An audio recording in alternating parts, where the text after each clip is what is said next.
Buenos días, mi nombre es Diego Pérez Macías y voy a hacer la presentación sobre movimiento de tierras. Normalmente antes de iniciar un movimiento de tierras surge una serie de preguntas que es lo que va a hacer que podamos reduzir de manera más eficiente la economía, ¿no? ¿En qué forma se comporta el terreno? ¿Cuál es la máquina idónea para arrancar, cargar o transportar el material? ¿O cómo les afectará a las máquinas las características de cada material? La abrasividad es importantísimo. O sea, si tienes una roca muy abrasiva tendrás que utilizar una máquina diferente de si tienes una roca poco consolidada o incluso una roca arcillosa. ¿De acuerdo? Entonces, normalmente la solución concreta no existe, pero sí puede hacerse una serie de consideraciones que nos ayudarán a aproximarse a esa dicha solución. Entonces, quizás lo más importante sea saber qué tipo de roca y la clasificación de roca que tenemos. Las rocas, como sabemos, se clasifican en ígneas, sedimentarias y metamórficas, pero también se pueden hacer clasificaciones atendiendo a su composición mineralógica, al tamaño, a la forma del grano, grado de cristalización, etcétera. Esas cosas, pues, siempre está bien saberlas, aunque realmente lo que queremos es mover la tierra y al final lo que iremos es a una serie de tablas. Normalmente, dependiendo si la roca está consolidada o está diaclasada o si está disgregada, pues será mejor utilizar una maquinaria u otra. En el caso de una excavadora, por ejemplo, se puede utilizar para rocas consolidadas, erosionadas, diaclasadas o con estratificación alterada. También para rocas semiconsolidadas o deleznables.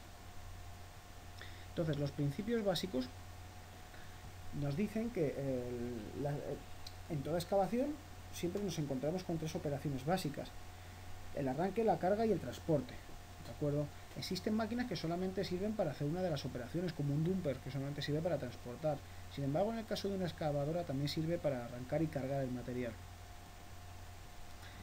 Entonces, las excavadoras... A ver... Estaba haciendo el vídeo.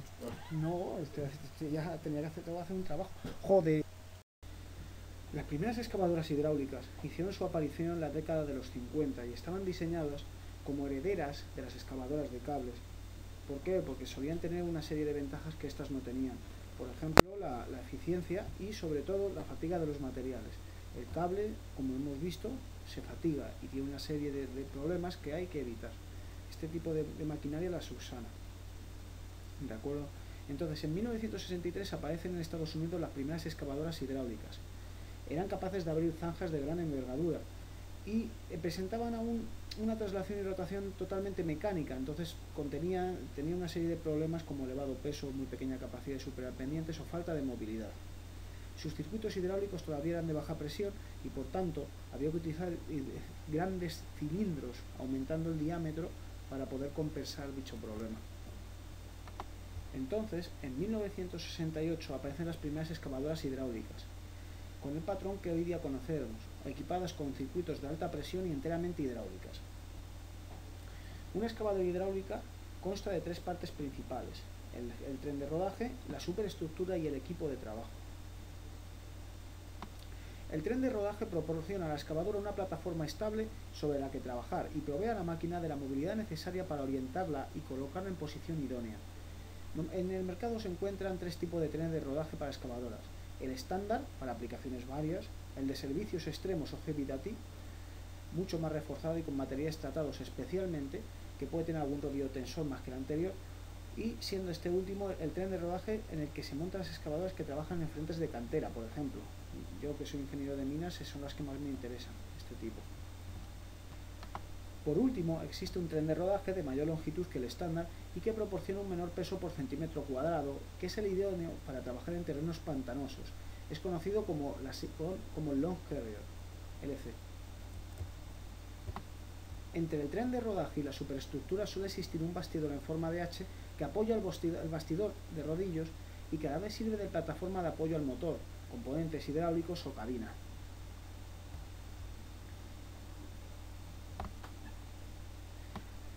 Los accionamientos hidráulicos por caudal variable, cambio en la transparencia. Sin embargo, los accionamientos hidráulicos suelen ser por caudal variable y son bastante complejos técnicamente. Sin embargo, el principio de funcionamiento es bastante sencillo. Las dos variables sobre las que se apoya el trabajo hidráulico son el caudal que produce la bomba y la presión que sube a la presión que sube o la presión que baja. Realmente la potencia de la máquina será igual a la presión por el caudal dividido entre una constante. La constante K, que divide la expresión, es función del sistema de unidades empleado. El caudal que manda la bomba es prácticamente constante en unas determinadas revoluciones de motor. Entonces, si nos encontramos ante una máquina de caudal fijo, este valor se ajustará mediante la elección de la bomba para unas condiciones medias de trabajo. Se ve rápidamente que si la máquina está trabajando en baja, es decir, unas condiciones fáciles de trabajo, nos estará sobrando potencia, mientras que en condiciones extremas de dureza ocurrirá exactamente lo contrario. Por contra, en una máquina de caudal variable, al subir el caudal, al bajar la presión y viceversa, nos permite utilizar el máximo de la potencia del motor sin lagunas de aprovechamiento. Este es el sistema que se utiliza hoy día. La forma más corriente de obtener el caudal variable es por medio de las llamadas bombas de pistones. Estas bombas están constituidas por un gran cuerpo cilíndrico que gira arrastrado por un eje central de accionamiento y un número de pistones, normalmente entre 7 y 9, que se mueven alternativamente en sus alojamientos tallados en el interior del cuerpo. La carrera de los pistones, es decir, la longitud de la misma, se regula por medio de una placa, a la que van unidos los pistones por su extremo posterior mediante rótulas. Esta placa puede variar su ángulo con respecto al bloque de cilindros por medio de una válvula que acusa los cambios de presión. La variación del ángulo de la placa produce el incremento o acortamiento de la carrera de los pistones. Por tanto, pueden darse dos casos extremos: carrera de máxima longitud y carrera de los pistones de mínima longitud, en la cual la bomba impulsa poca cantidad de aceite pero una elevada presión. Este tipo de sistemas tan sofisticados han hecho que se incremente notablemente el precio de estas máquinas. Por esta razón, algunas casas han comenzado a utilizar sistemas que prescinden de la bomba de caudal variable, que es una de las partes más caras y delicadas de estos circuitos, y han pasado a emplear series de bombas de caudal fijo, que funcionan según un programa preestablecido de subida de presiones. Estos sistemas, si bien son más imperfectos, son sensiblemente más baratos. En la superestructura, aparte de todo el circuito hidráulico, motor, acoplamiento, depósitos, cabinas, se encuentra el anclado del equipo de trabajo. El equipo de trabajo de una excavadora hidráulica está compuesto por la pluma, el brazo o balancín y el cucharón. Si bien a todo este grupo podemos llamarlo conjunto del implemento. Con respecto a esto, existe un error muy difundido de considerar como implemento tan solo a lo que colocamos al final del brazo, es decir, el cucharón, martillo, pulpo, mientras que debemos considerar como tal a todo aquello que hay por encima del bulón de sujeción de la base de la pluma, a la plataforma de la superestructura.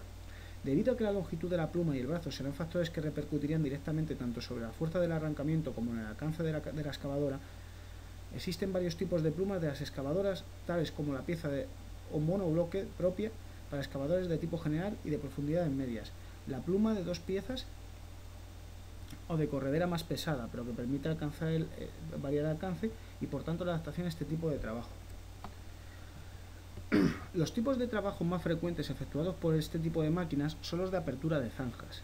Al mismo tiempo que realiza esta operación, la excavadora vierte los productos extraídos sobre unidades de acarreo o bien sobre el propio borde de la excavadora, previendo el posterior tapado de la misma.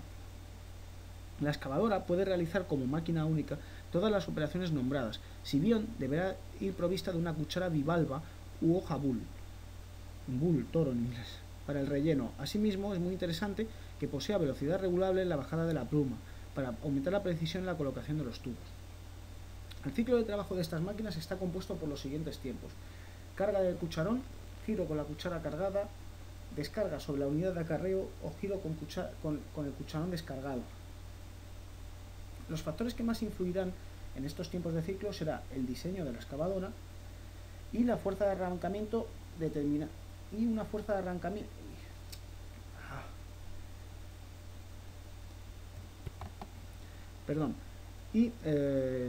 una fuerza de arrancamiento determinadas, el ángulo de giro al cual está descargando y las condiciones del terreno. Respecto al primer factor, el diseño de la máquina, hay que aclarar que existe normalmente una relación entre el tamaño de la máquina y su velocidad de trabajo, ya que normalmente una excavadora pequeña es más rápida que una excavadora grande. Al aumentar el ángulo de giro se incrementa el correspondiente tiempo de giro, si bien podemos considerarlo dividido por un primer tiempo de arrancada. Un tiempo de movimiento propiamente dicho a velocidad que podríamos considerar constante y un tercer tiempo de frenada para situar el cucharón en la vertical del vertido de arranque. Respecto a las condiciones de trabajo, si estas son buenas, los ciclos se ejecutarán con gran rapidez. Suelen utilizarse para calcularse ciclos de trabajo teóricos tablas estimativas, como la que disponemos en la Performance número 42 de Caterpillar. Después, en cuanto a las producciones, los rendimientos de las excavadoras hidráulicas pueden ser evaluados como el de cualquier otra máquina de movimiento de tierras. Su medición será en función de la carga útil del cucharón, de la duración del ciclo y de la eficiencia del trabajo, de tal modo que la producción horaria será igual a 60 minutos, el factor de conversión, dividido entre el tiempo de ciclo por la capacidad del cucharón por el factor de eficiencia. Todos estos factores vienen tabulados.